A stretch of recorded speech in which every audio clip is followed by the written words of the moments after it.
Nabi Musa alaihissalam memerintahkan kaumnya juga untuk mempersembahkan hewan. Bagaimana dengan Yesus?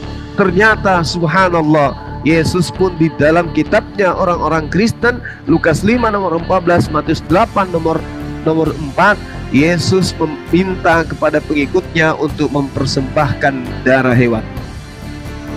Islam, Musa, Yesus, satu pengajaran, mempersembahkan persembahan berupa penyembelihan kurban, itu berupa hewan. Sedangkan agama Kristen mempersembahkan kemudian sosok manusia, darah manusia di atas tiang salib. Sedangkan kalau kita berbicara mengenai sejarah, yang mempersembahkan darah manusia kepada dewa-dewa mereka itu adalah ajaran Aztec, Meksiko, ajaran Maya yang ada kemudian di kisaran benua Amerika. Kemudian Inka, itu juga di Kolombia atau Amerika juga bisa. Celtics itu juga adanya di benua Eropa.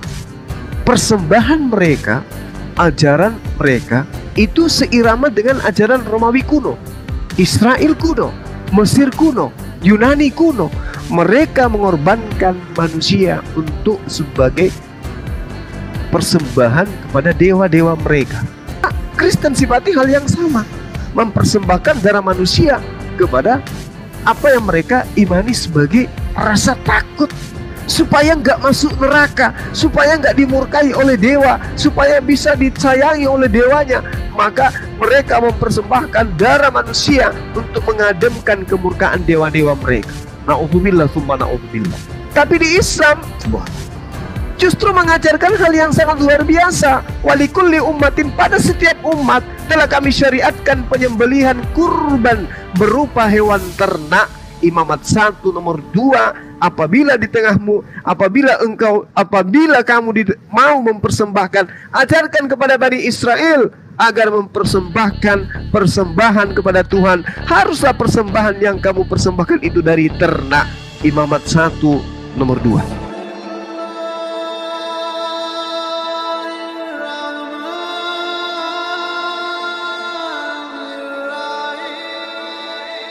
Assalamualaikum Abang. Waalaikumsalam warahmatullahi wabarakatuh. Alhamdulillah.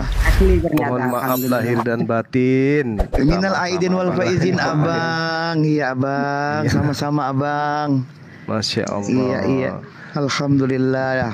Diberikan kesempatan lagi sama Allah Abang naik ke komal saya. Ini ada Mbak Feby Abang. Beliau ini Kristiani tapi dari Protestan apa dari Katolik itu. Iya. Tapi beliau ini keyakinan seperti saksi Yahova Bang. Siap. Jadi tadi saya sempat menjelaskan sedikit apa yang saya pahami. Dan alhamdulillah Bang Zuma naik. Mudah-mudahan dengan naiknya Bang Zuma ini merupakan anugerah terbesar untuk Mbak Febri bisa mendapatkan kebenaran. Tafadhol Bang, bertegur sapa. Silahkan Abang. Ya intinya mengapa ketika mengikuti ajaran Nabi Isa, karena beliau ini kan memahami beliau ini tidak percaya Yesus itu Tuhan. Beliau percaya Yesus itu utusan dan beliau mengaku berkeyakinan Nasrani begitu. Nah lalu saya mengatakan tadi kalau memang Anda mengikuti Nabi Isa maka Anda harus mengikuti syariat Nabi Muhammad, karena syariatnya Nabi Isa itu sudah expire atau sudah berlalu. Itu yang saya katakan tadi. Maka ini yang ingin dipertajam oleh beliau. Tafadhol Bang, silahkan. Baik. Bismillahirrahmanirrahim. Jadi di Al-Quran itu memang ada ayat yang kemudian bersinggungan dengan orang Yahudi dan Nasrani. Di dalam surah Al-Baqarah ayat 62 diterangkan gini. Bismillahirrahmanirrahim. Innal ladina amanu wal ladina hadu wan nasara was-sabiina man amana billah wal yaumil akhir wa amila salihan falahum ajruhum inda rabbihim wala khaufun alaihim walahum yahzanun. Sesungguhnya orang-orang mukmin, dalam hal ini mukmin ini kategorinya adalah orang Islam, orang-orang Yahudi, orang Nasrani dan orang Sabi'in, siapa saja di antara mereka yang benar-benar beriman kepada Allah hari kemudian dan beramal soleh, mereka akan menerima pahala dari Tuhan mereka, tidak ada kekhawatiran kepada mereka, dan tidak pula mereka bersedih hati.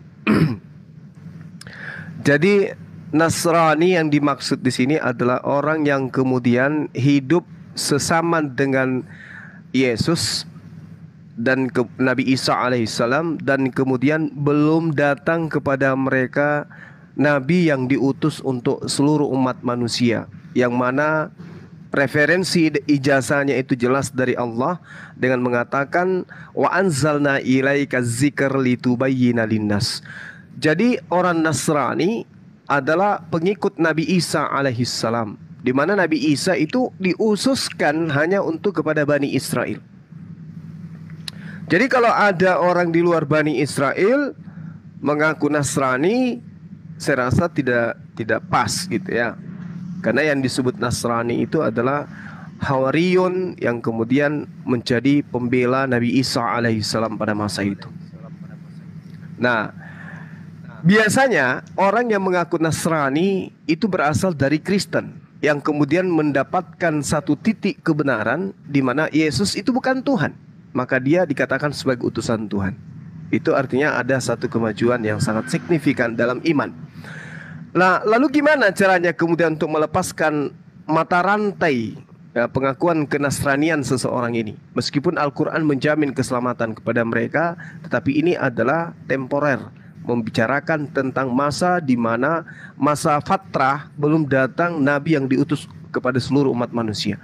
Ketika Nabi yang diutus untuk seluruh manusia itu datang, maka siapapun dia, Yahudi, Nasrani, siapapun dia, selama dia manusia, wajib hukumnya ikut kepada Nabi yang diutus litubayyina linnas, untuk seluruh umat manusia.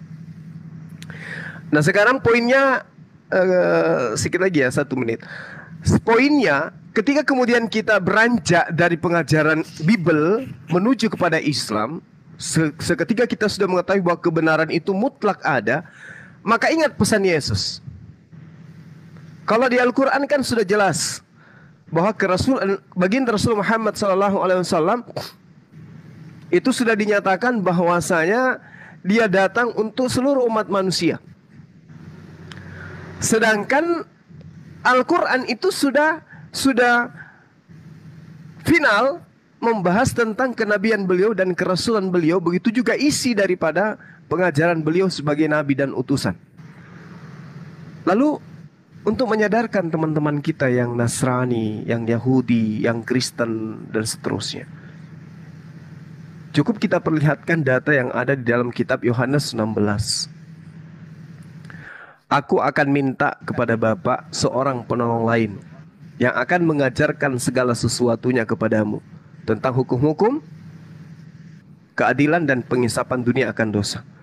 Nah, sekarang kalau kita berbicara mengenai hukum-hukum, misalnya setelah Nabi Isa alaihissalam, setelah Yesus akan datang seorang penolong lain yang akan mengajarkan segala pengajaran, segala hukum-hukum.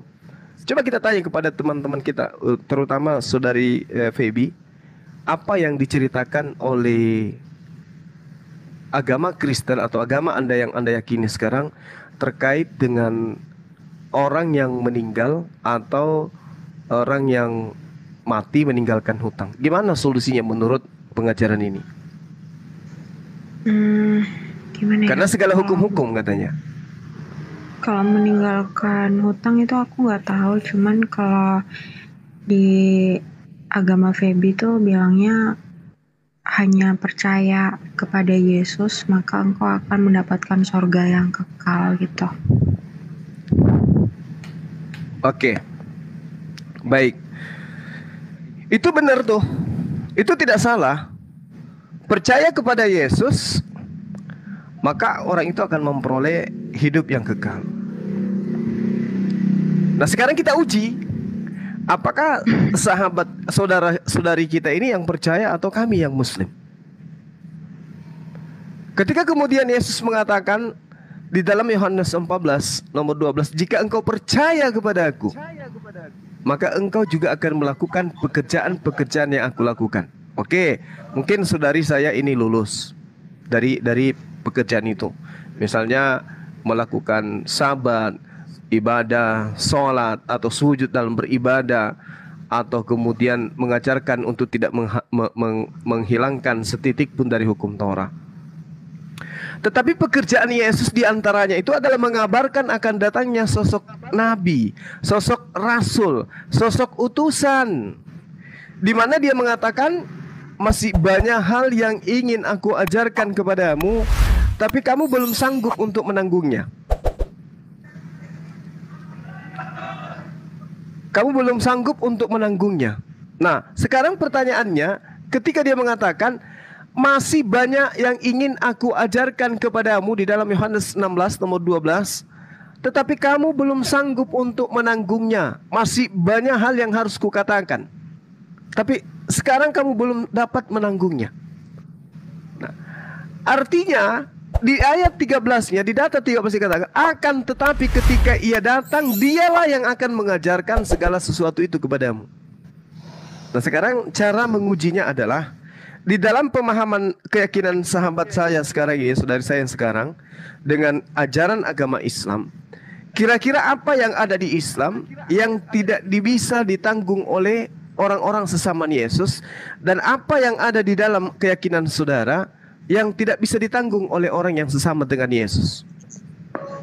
Mungkin kalau saya kasih contoh satu yang tidak bisa ditanggung oleh angkatan Yesus itu adalah berhaji, karena itu adalah suatu kewajiban di dalam ajaran agama Islam. Nah, kalau di saudari, kira-kira yang tidak bisa ditanggung oleh angkatan Yesus itu, orang-orang sesama Yesus dalam agama Anda itu apa? Apa ya? Oh, menduakan Yesus, karena kan Yesus diakui sebagai Tuhan. Jadi menyembah yang lain selain Yesus gitu.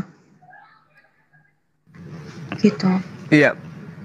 Jadi yang tidak bisa ditanggung oleh angkatan Yesus adalah menuhankan Yesus. Saya rasa menuhankan Yesus itu tidak boleh menuhankan yang lain selain Yesus gitu maksudnya. Tetapi sangat disayangkan itu tidak kemudian menjadi sesuatu yang berat. Kenapa? Galatia 5 nomor 1, dengan dengan matinya Yesus, dia telah membebaskan kita dari hukum Taurat dan memerdekakan kita dari kuk penghambaan. Justru itu adalah sesuatu yang mengenakkan sekiranya Yesus mengatakan, wahai Bani Israel, kalian sekarang sudah dibebaskan dari hukum Taurat, dan sekarang kalian itu bebas dari kuk penghambaan. Apakah itu sesuatu yang berat? Justru itu sesuatu yang diimpi-impikan oleh orang Yahudi. Apa pembuktiannya? Kita lihat di dalam Matius 23. Orang Farisi, ahli Taurat, menurut Yesus, ahli Taurat, itu sudah menduduki kursi Musa. Sebab itu turutilah dan lakukan segala sesuatu yang mereka ajarkan kepadamu. Tetapi jangan kau turuti perbuatan-perbuatan mereka, karena mereka mengajarkan tetapi mereka tidak mempraktekkan. Nah, dengan munculnya ajaran menuhankan Yesus, artinya tidak ada lagi hukum Taurat yang perlu dilakukan oleh orang Yahudi angkatan pertama. Maka itu adalah sesuatu yang tidak berat. Itu yang pertama. Kedua, di dalam Yohanes 7 nomor 49, Yesus mengatakan, orang banyak ini yang tidak mengenal hukum Taurat, terkutuklah mereka. Mereka tidak mengenal hukum Taurat pada masa itu, tidak lagi kemudian melakukan syariat Musa, tetapi mereka dikutuk. Nah, sedangkan kalau saudari saya mengatakan ajaran yang lebih sulit itu adalah menuhankan Yesus dan tidak kemudian menuhankan yang lain. Justru ini ajaran yang lebih enak. Karena dengan menuhankan Yesus, tidak perlu lagi bersunat, tidak perlu lagi menahan diri untuk tidak makan, tidak perlu lagi kemudian menjaga kekudusan Sabat, bebas, tidak ada lagi batasan-batasan bait suci, seperti Kristen layaknya. Apakah kedudukan orang Kristen hari ini ketika dipakai untuk mendudukkan tradisi kehidupan orang Yahudi pada angkatan Yesus itu berat? Tidak. Saya rasa tidak, saudariku. Justru orang Yahudi akan senang kalau pengajaran seperti Kristen ini ada pada zaman Yesus. Cuman kasih. Nggak ada yang berat di situ. Tapi yang berat itu ketika mereka diajarkan oleh Yesus, wajib hukumnya kalian untuk ke Mekah, ke Ka'bah, untuk menunaikan ibadah haji. Saya rasa itu adalah hal yang sangat berat. Kemudian yang berat kedua adalah mereka diwajibkan sholat, wajib hukumnya 5 kali sehari semalam, dan itu rutin sampai mereka meninggal. Mau dia sakit tetap sholat, mau dia perjalanan jauh tetap sholat. Saya rasa ini yang berat dilakukan untuk angkatan pertama. Jadi kalau saudari saya mengatakan yang berat itu adalah menuhankan Yesus, coba Anda tanya diri Anda, apakah Anda berat menuhankan Yesus itu? Tidak ada hukum wajib di dalam agama saudara. Oh, saya wajib begini, mana dalilnya? Ibadah pun cuma sekali seminggu, itu pun cuma datang nyanyi-nyanyi. Tapi kan tidak sesuai yang Yesus firmankan di situ, yang aturannya hari Sabat, kenapa kok hari Ahad yang dilakuin gitu? Kan nggak sesuai. Kecil suaranya ya. Agak besar sedikit suaranya Mbak Feby, mungkin takutnya nanti Bang semua kurang bisa memahami apa pertanyaannya, silakan. Kan nggak sesuai sama yang di Alkitab, yang aturannya gereja hari Sabat, kenapa kok hari Ahad gitu? Masih banyak hal yang tidak bisa kamu tanggung. Masih banyak hal yang ingin aku ajarkan, tapi kamu belum sanggup untuk menanggung hal tersebut. Kalau hanya memindahkan hari Sabat ke Minggu, itu bukan hal berat.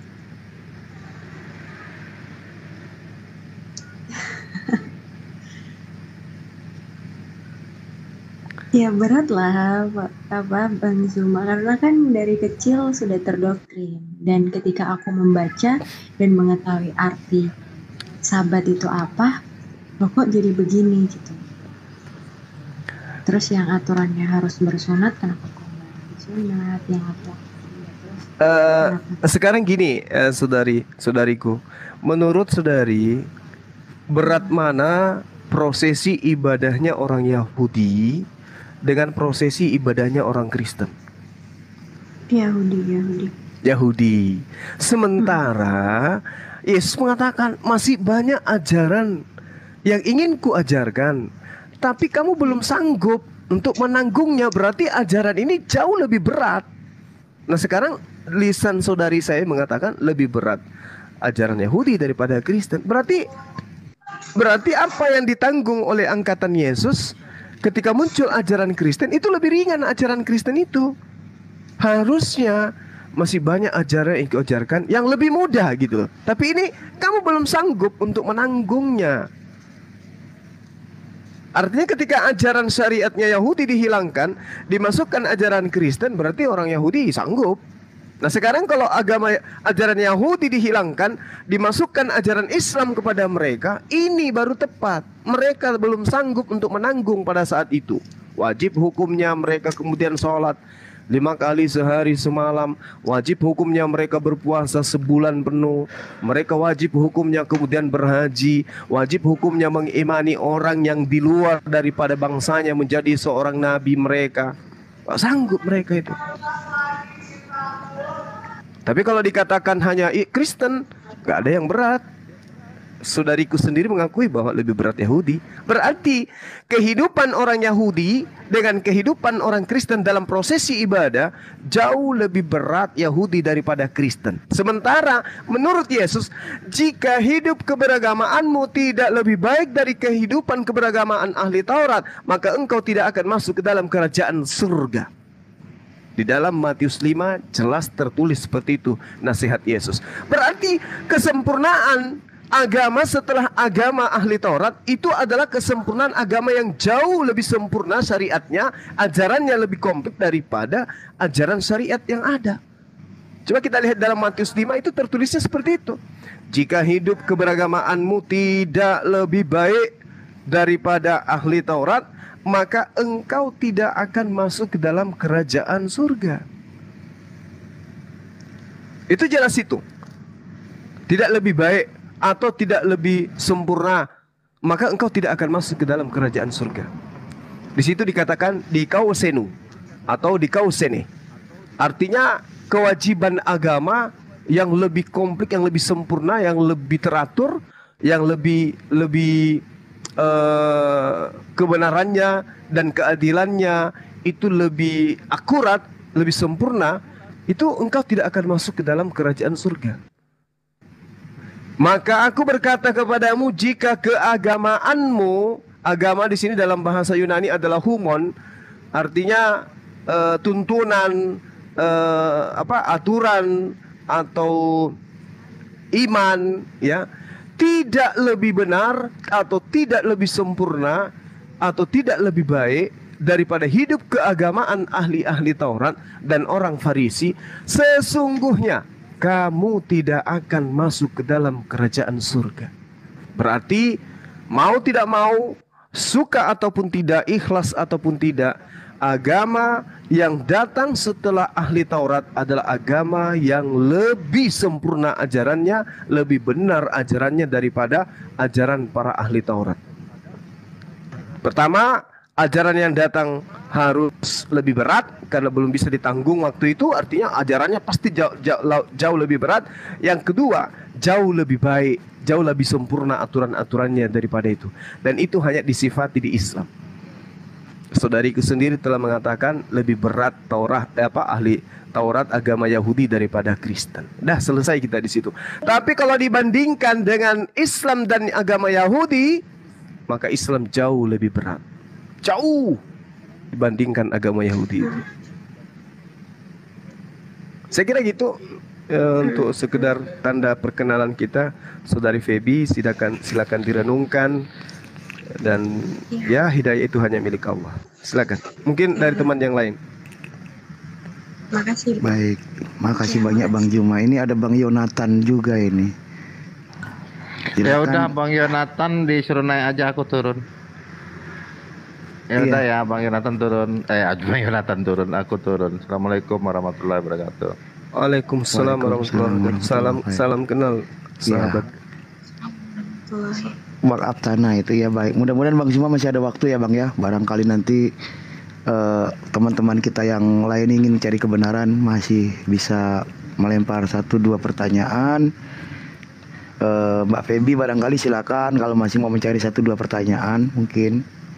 Karena saya yakin Mbak Feby ini kalau sudah mendengarkan apa yang disampaikan oleh Bang Zuma, karena Mbak Feby ini orang yang suka berpikir tengah malam, pasti insya Allah akan titik pencariannya nanti. Tadi saya tuh ke atas. Ayo Bang, karena silakan. ini loh, ada yang berbicara mengenai nubuatan tadi kan. Makanya saya numpang lewat, kedengaran pertanyaannya dia. Makanya saya masuk. Orangnya nggak bisa naik lagi. Beliau nggak bisa naik lagi, dia nggak ada di bawah. Tadi sempat kepental, cuman kayaknya pengen naik juga.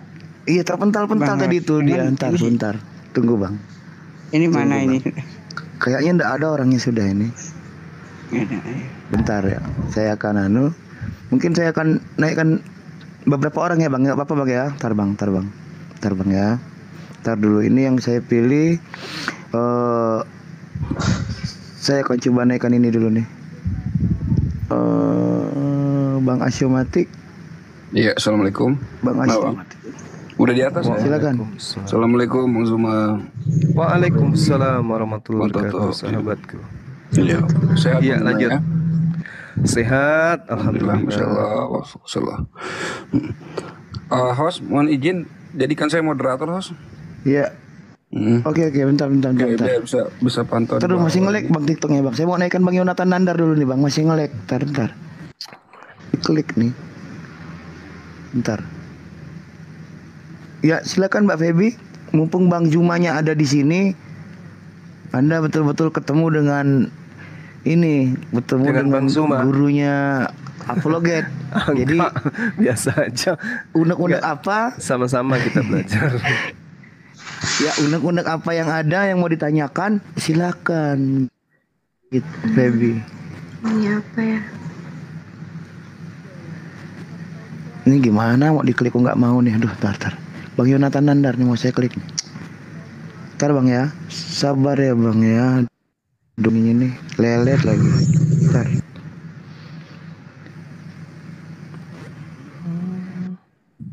Allah. Ini silakan yang udah dinaikkan naik ngomong silakan. Ngelag sekali TikToknya di. Waalaikumsalam warahmatullahi wabarakatuh.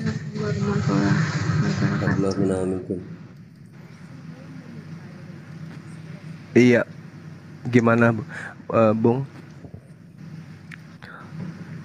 Saudari kita, saudari Agak Feby, besarkan suara mikrofonnya ya, saudari agak kedengaran Feby, dengan jelas. boleh nggak saya bernarasi sedikit? Boleh, boleh. Iya. Saudari saya dari mana tadi? Protestan ya? Iya. Oke, baik. Nasrani.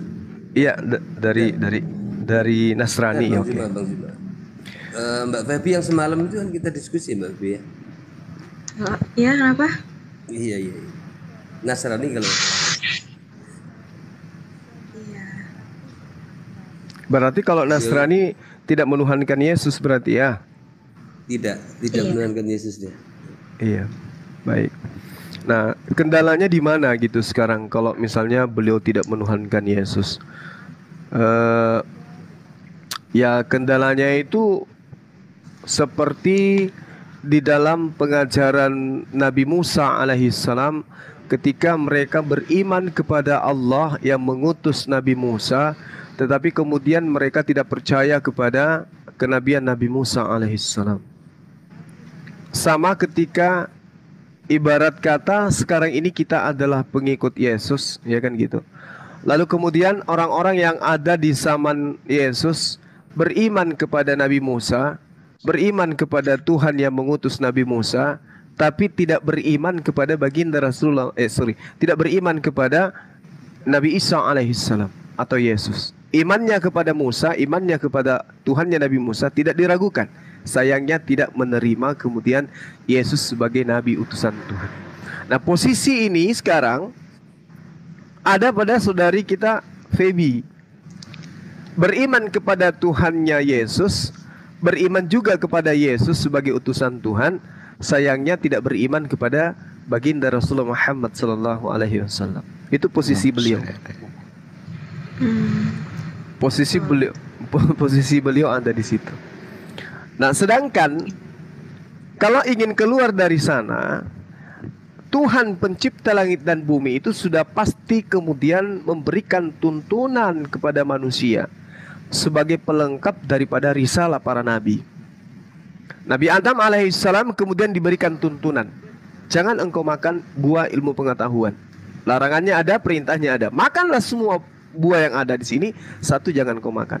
Jadi ada tuntunan, ada syariat, ada akidah yang kemudian harus diperjuangkan oleh Adam alaihissalam.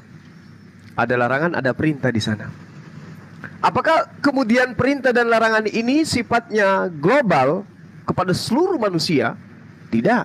Itu hanya bersifat untuk Adam alaihissalam dan juga istrinya. Setelah itu, apakah turun kemudian perintah yang jauh lebih besar daripada itu? Yes. Nabi berikutnya kemudian menerima perintah, menerima risalah untuk disampaikan kepada kaumnya, kerabatnya. Setelahnya, apakah kemudian poin itu mencakup kepada seluruh umat manusia? Tidak, hanya kepada golongan tertentu. Begitu seterusnya. Jadi hukum mengikat kepada para nabi itu hanya temporer, bersifat sementara. Dia tidak dinamis, tetapi statis sifatnya. Begitu juga Nabi Musa. Kita loncat ke Nabi Musa. Nabi Musa alaihissalam menerima pengajaran. Apakah ajaran Nabi Musa untuk seluruh umat manusia? Tidak. Itu cakupannya untuk Nabi Musa aja dan umatnya.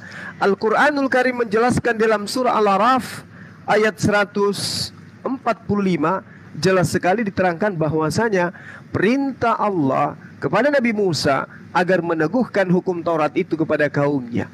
Wa katabna lahu fil alwahi min kulli syai' mau'izatan wa tafsila likulli syai'. Lalu Allah mengatakan apa? Fakhuzha biquwwatin. Itu perintahnya, jelas. Berpegang teguhlah kepadanya.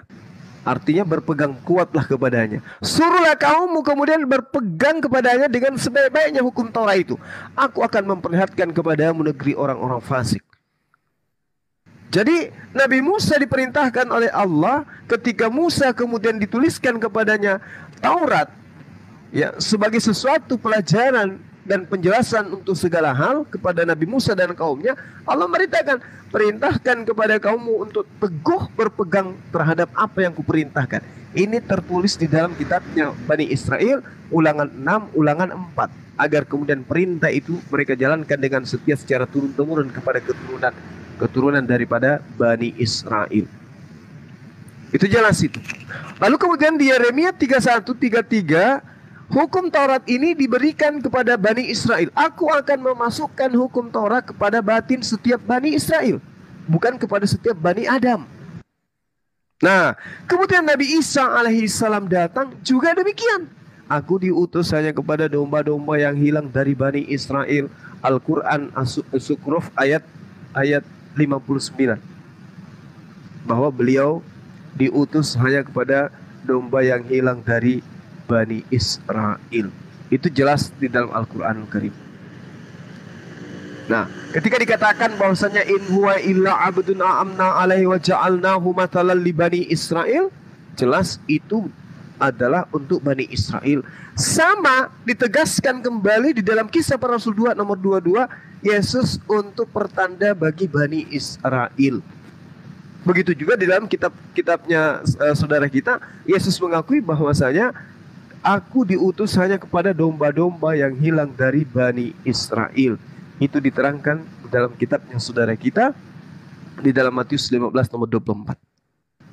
Nah sekarang, apakah ketika Nabi Isa alaihissalam atau Yesus datang kepada Bani Israel, manusia hanya Bani Israel saja yang ada? Enggak.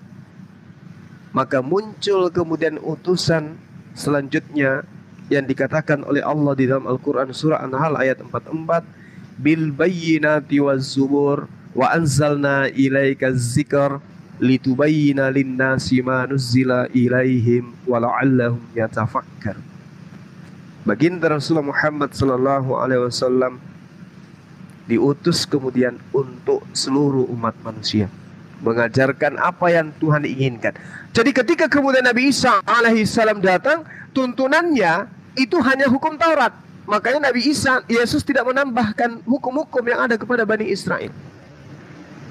Nah, apakah hukum Taurat dan juga kitabnya pengajaran Nabi Isa alaihissalam itu bisa untuk dipraktekkan kepada seluruh umat manusia? Tidak bisa.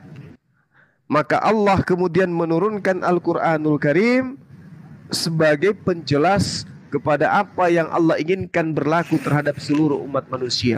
Litubayyina linnas ma nuzzila ilaihim wa la'allahum yatafakkarun. Itulah saya katakan bahwasanya ketika ajaran Nasrani kita minta, coba Anda tuturkan, jelaskan tentang ekonomi di dalam kitabnya Nasrani. Tidak akan ditemukan kaidah itu. Coba orang-orang Nasrani tunjukkan tentang hukum militer, tidak akan ditemukan data itu. Coba Anda jelaskan tentang ketatanegaraan. Coba Anda terangkan tentang ilmu alam. Coba Anda tunjukkan tentang hukum waris dan seterusnya. Tidak akan kita temukan. Tetapi ketika berbicara mengenai Al-Quran, Allah jelas menerangkan manuzzila ilaihim. Engkau menerangkan kepada manusia apa yang telah diwahyukan kepada mereka, agar mereka memikirkan. Wala'allahum yatafakkarun. Jadi saudariku, yaitu penggambaran Nabi dengan risalah mereka datang di atas muka bumi, membawa ajaran kemudian, tapi itu hanya sebatas kepada kaumnya. Begitu baginda Rasulullah Muhammad SAW sebagai Rasulullah dan wa khataman nabiyyin, beliaulah yang kemudian menuntun kepada apa yang diharuskan kepada manusia berlaku sampai di akhir zaman. Saya kira begitu, terlalu panjang saya menjelaskan. Mudah-mudahan ada manfaatnya. Silakan. Iya. Salah Ini host, izin ada sekali lagi, beberapa host. Ini permintaan, ada belasan permintaan. Barangkali yang Muslim nanti ada yang bisa mengalah ya. Mungkin mau bertanya dulu dengan Bang Zuma, silakan. Mungkin masih ada waktu ya Bang ya, mudah-mudahan. Iya. Saya tahan untuk bertanya, cuman saya minta dijadikan moderator, host. Saya sejam lagi insya Allah bisa. Kalau boleh saran, biarkan dengan formasi seperti ini aja, host. Jadi biar fokus Bang Zumanya juga. Minta tolong dijadikan moderator, host, biar bisa bantu typing ini. Biasa nih banyak yang Nggak bisa diklik bang, nggak bisa diklik bang. Oh ya wis, lanjut lah. Klik ngelek bang. Oke, lanjut Bang Zuma. Udah saya mau. Ya. Mau membesarkan tampilan Bang Zuma aja nggak bisa nih. Dari tadi saya coba nih. Kalau belum ada pertanyaan, saya lanjut sedikit ya, boleh ya? Silakan bang. Oke, Silakan. baik. Jadi gini, apa yang bisa kita harapkan dari sekelompok manusia yang dituliskan di dalam kitab sucinya sendiri sebagai bangsa Tegar Tengku? Contoh, di dalam Yehezkiel 5, kita mulai dari pertama. Beginilah firman Tuhan, inilah Yerusalem. Di tengah-tengah bangsa-bangsa kutempatkan dia, dan sekelilingnya ada negeri-negeri mereka. Dia sudah memberontak terhadap peraturan-peraturanku, lebih jahat dari bangsa-bangsa, dan terhadap ketetapan-ketetapanku, lebih jahat dari negeri-negeri yang ada di sekitarnya. Karena mereka menolak peraturan-peraturanku, dan kelakuan mereka tidak selaras dengan ketetapan-ketetapan. Sebab itulah, beginilah firman Tuhan. Oleh karena engkau lebih jahat daripada bangsa-bangsa yang ada di sekitarmu, dan kelakuanmu tidak selaras dan ketetapan-ketetapanku, dan engkau tidak melakukan peraturan-peraturanku, bahkan engkau melakukan peraturan-peraturan bangsa-bangsa di sekitarmu. Sebab itu beginilah firman Tuhan. Lihat, aku Tuhan, ya aku sendiri yang akan menjadi lawanmu, dan aku akan menjatuhkan hukuman kepadamu di hadapan bangsa-bangsa. Ini Tuhan berfirman di dalam kitab Yehezkiel, menceritakan tentang kemurkaan Tuhan kepada Yerusalem. 1. Kedua, Yeremia 9 nomor 11. Aku akan membuat Yerusalem menjadi timbunan buih, tempat persembunyian serigala-serigala. Aku akan membuat kota-kota Yehuda menjadi sunyi sepi, tidak berpenduduk lagi. Ketiga, Yehezkiel 33:28.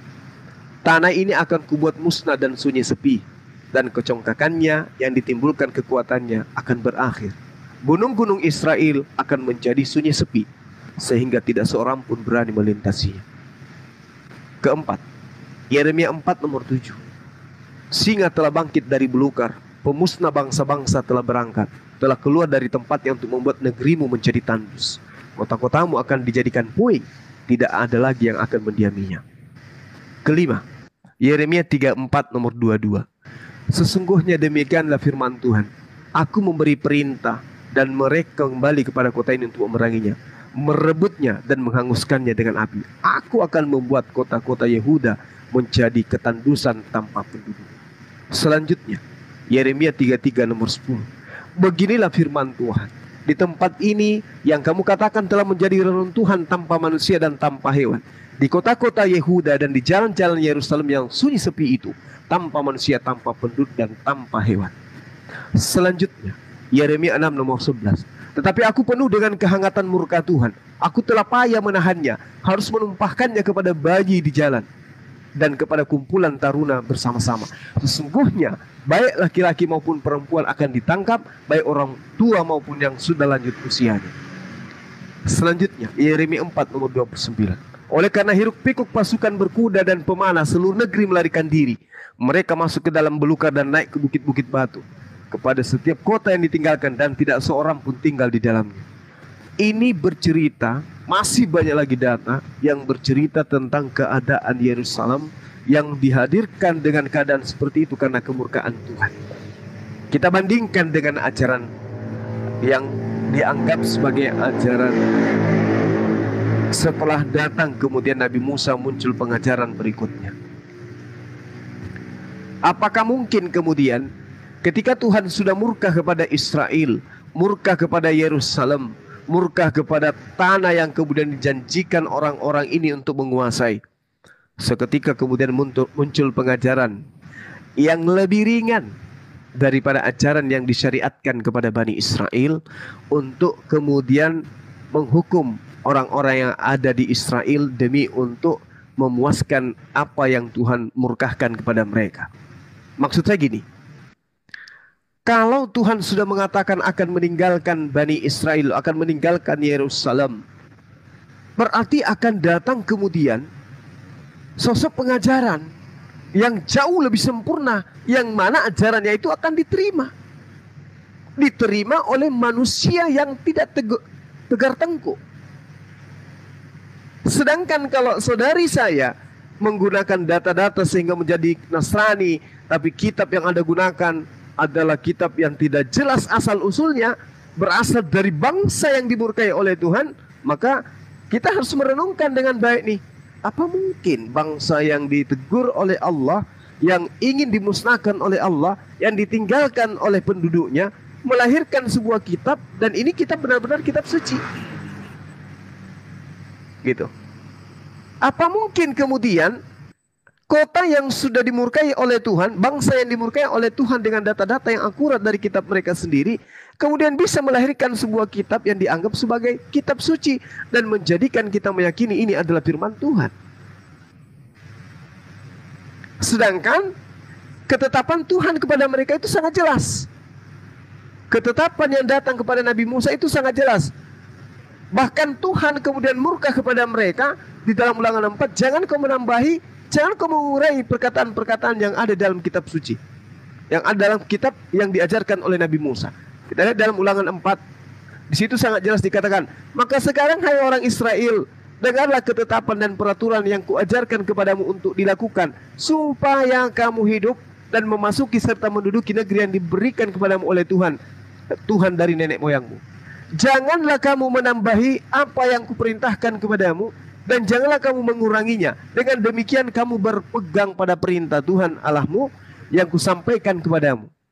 Matamu sendiri telah melihat apa yang diperbuat Tuhan mengenai Baal Peor. Ini Baal Peor ini adalah sebangsa penyembah-penyembah dewa, dan ini sendiri adalah dewanya. Mereka selalu mempersembahkan darah manusia kepadanya. Sebab Tuhan telah memusnahkan dari tengah-tengahmu semua orang yang mengikuti dewa Baal Peor. Sedangkan kamu sekalian yang berpaut pada Tuhan masih hidup pada hari ini. Ingatlah, aku telah mengajarkan ketetapan dan peraturanku kepadamu, seperti yang diperintahkan kepadaku oleh Tuhan, supaya kamu melakukan yang demikian itu di dalam negeri yang kamu masuki untuk menduduki. Lakukanlah itu dengan setia, sebab itulah yang akan menjadi kebijaksanaan dan akal budimu di mata bangsa-bangsa. Nah, apakah kemudian Bani Israel memegang teguh ketetapan itu? Tidak. Tidak. Makanya Yesus mengatakan dalam Matius 7, Yohanes 7 nomor 49, orang banyak ini yang tidak mengenal hukum Torah, terkutuklah mereka. Artinya, ketika bangsa ini sudah sedemikian rupa pembangkangannya dan murka Tuhan ada kepada mereka, mustahil kemudian kita mengharapkan kebenaran muncul dari sana. Makanya Allah kemudian mengutus nabinya yang sama seperti Musa, yang mengajarkan seluruh aspek yang dibutuhkan oleh manusia, yang tersimpul di dalam Al-Quranul Karim. Iya, silakan. Ya, silakan Mbak Feby mungkin mau bertanya dari penjelasan Bang Zuma tadi. Ya intinya ya berarti ya karena Nabi Muhammad adalah Nabi setelah Isa, dan menurut aku sih kayak pelengkap dari semuanya gitu. Terus dari kitab suci juga hanya di Al-Quran yang menjabarkan selengkap-lengkapnya, ya udah gitu. Itu aja sih yang aku tangkap. Iya, Masya Allah. Minimal habis ini saudari saya renungkan itu semua. Kenapa gini?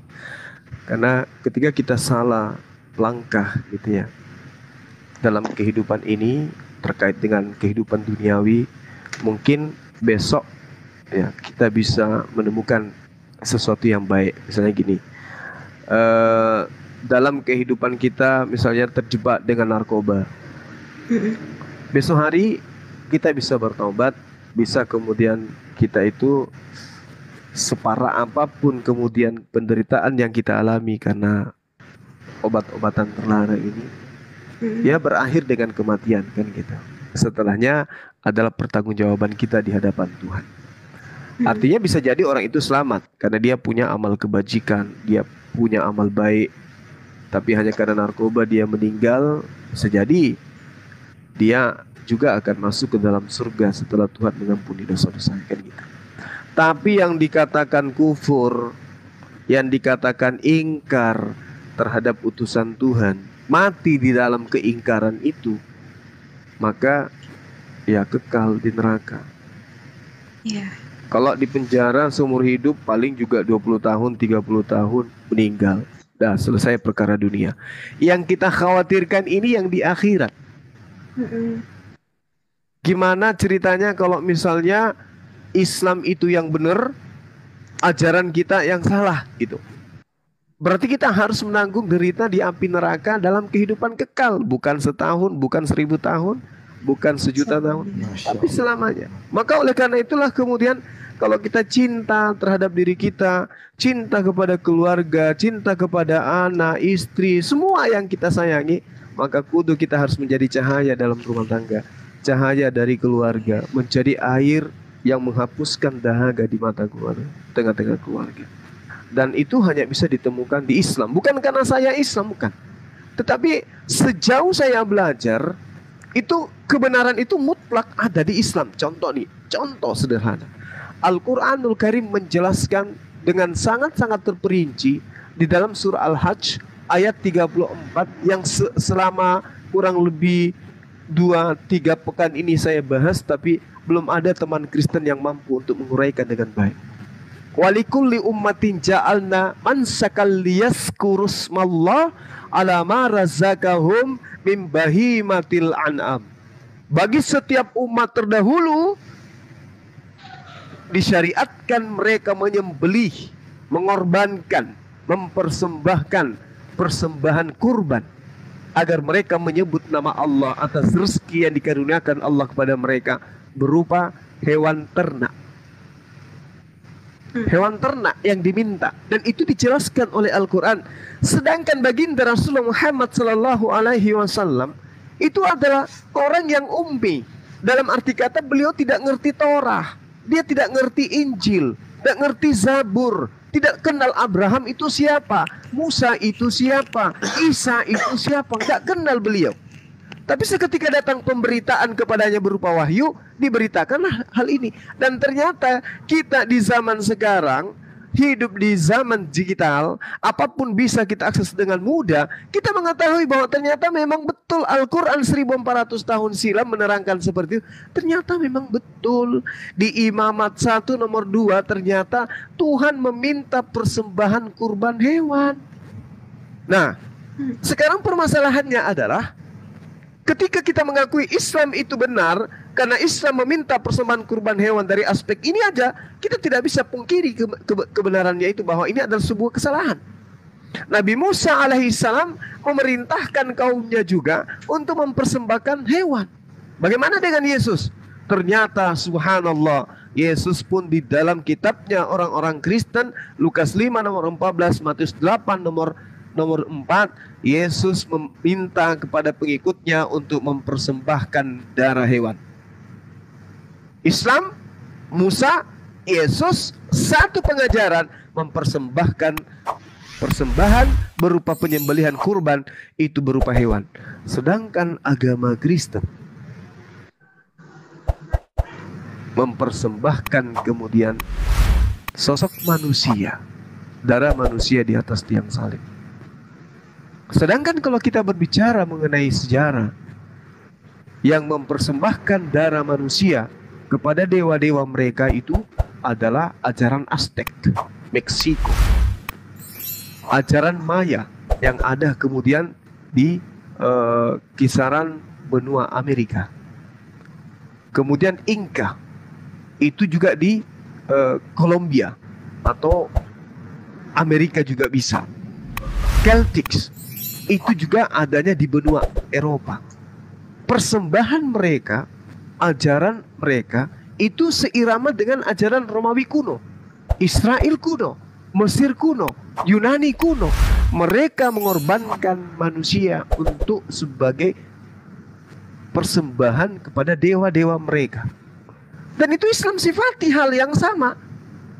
Kristen sifati hal yang sama, mempersembahkan darah manusia kepada apa yang mereka imani sebagai rasa takut, supaya nggak masuk neraka, supaya nggak dimurkai oleh dewa, supaya bisa disayangi oleh dewanya. Maka mereka mempersembahkan darah manusia untuk mengademkan kemurkaan dewa-dewa mereka. Na'udzubillah summa na'udzubillah. Tapi di Islam justru mengajarkan hal yang sangat luar biasa. Walikulli ummatin, pada setiap umat telah kami syariatkan penyembelihan kurban berupa hewan ternak. Imamat 1 nomor 2, apabila di tengahmu, apabila kamu mau mempersembahkan, ajarkan kepada Bani Israel agar mempersembahkan persembahan kepada Tuhan. Haruslah persembahan yang kamu persembahkan itu dari ternak. Imamat 1 nomor 2. Nah, lalu kemudian ajaran-ajaran persembahan yang seperti disebutkan tadi itu disinggung kemudian di dalam Imamat 20 nomor 3. Aku sendiri akan menentang orang itu dan akan melenyapkan dia dari tengah-tengah bangsanya, karena dia menyerahkan seorang dari anak mereka kepada dewa Molok dengan maksud menajiskan tempat kudusku dan melanggar kekudusan namaku yang kudus. Lalu larangannya di mana? Imamat 18 nomor 21. Janganlah kau serahkan seorang dari anakmu untuk dipersembahkan kepada dewa Molok, supaya jangan engkau melanggar kekudusan nama Allah, sebab akulah Tuhan. Subhanallah. Ini yang kemudian diterangkan oleh baginda Rasulullah Muhammad SAW. Agama tagut, orang yang kemudian mengikuti angan-angan mereka di dalam beragama.